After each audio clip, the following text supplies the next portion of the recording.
Bağışla ay xanım, harda qalansan, harda qalansan, Bakıda olansan.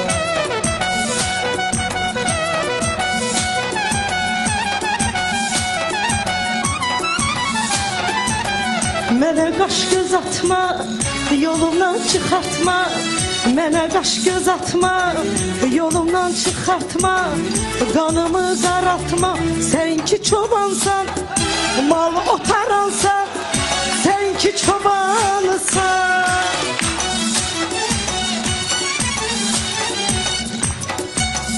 Mənə bəsdi dərdim, sənə göstərərdim, cavabı verərdim.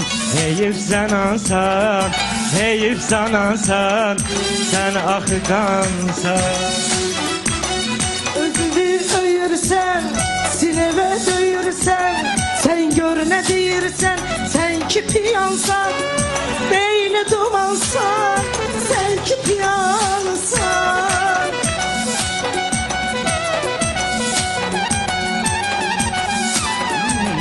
Sənətə at imza, gözlərində linza, elə bil ki Elza, Seyid Cahansan, Seyid Cahansan, sən oxuyansan. Başıva iş açma, qabağıma qaçma. Başıva iş açma, qabağıma qaçma.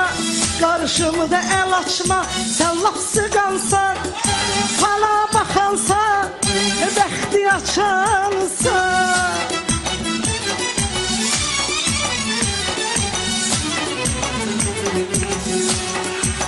Məni təhqir edirsən, məni incidirsən, çox göylə gedirsən, hündür dabansan, hündür dabansan, xan qızı xansan.